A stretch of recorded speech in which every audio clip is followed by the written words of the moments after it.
Hi guys, it's Coach Ali, and I just wanted to follow up on my COVID Delta virus video when I went through all of my symptoms in the 15 days that I had the virus.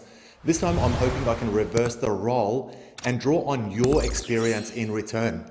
So we're 6 weeks out of quarantine and I need to make a decision. Do I take the vaccine now, and is it actually safe for me and my family to take it, considering we've recently had actual COVID? For me, this is an important question because it not only affects the health of my family, but it also likely determines if we can go on and live life normal given the mandatory vaccination rules that they're putting in place for everything. For example, will I be allowed to operate my fitness center? Will I be allowed to finish shooting the fitness reality show? Because obviously that requires contestants to be around to compete in the show, and of course, staff and crew to help produce it. So basically I need a solid answer and I need to act on it sooner rather than later.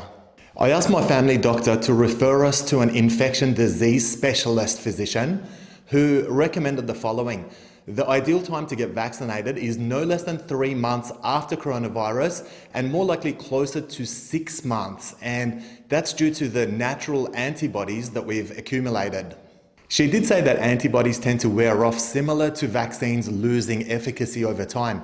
So 6 months after recovery, I should get jabbed the same way that you'd need to get a booster shot if you've been vaccinated.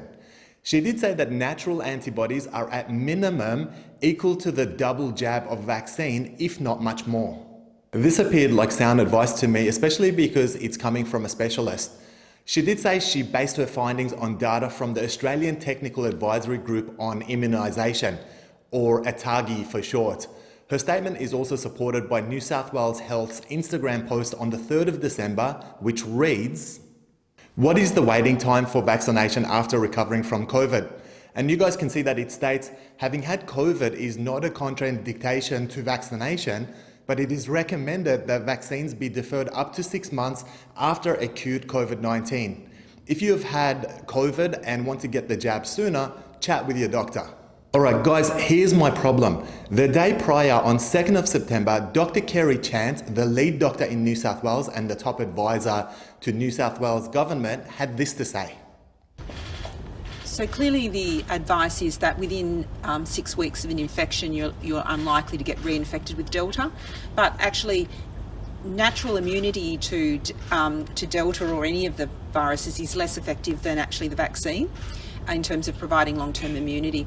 So what we would be suggesting is that we will probably have to work up a system where people can indicate that they've had recent COVID, and that would be developed into our thinking. But there may be certain circumstances where people are in high-risk industries or high-risk settings where we have a clinical discussion with them and actually offer the vaccine to those individuals as well. So it's not a cut and dry, it is a general guidance, and we base that on the ATAGI advice. So she's also getting her advice from ATAGI, but somehow it appears to be a contradiction to advice from New South Wales Health and our infectious disease specialist. She's saying that you're protected for only 6 weeks after an infection and that natural immunity is not as good as vaccine immunity. I find this claim a little bit hard to believe. Make no mistake, having experienced COVID for myself, I absolutely don't recommend it. And I say do whatever it takes to protect yourselves and your loved ones, so I'm absolutely not anti-vax. But it sounds to me like Dr. Chant is pushing vaccinations as hard as she can, and perhaps she's not considering that people might actually rely on her advice. It sounds to me like she's just saying what she's been told to say, and that makes me very uncomfortable. I've read somewhere that if you take the COVID jab too early after an infection, your risk to serious complication goes up by up to 4 times. If that's even close to the truth, then I absolutely don't want to take that type of risk on my family. So I ask you guys, particularly those of you outside of Australia, what's the advice that you're getting regarding vaccination after an infection? Please comment and let me know. Surely somebody can provide qualified advice that is not motivated by greed or agenda. Thanks very much guys. That's it from me for today. Have an awesome day and don't forget to subscribe.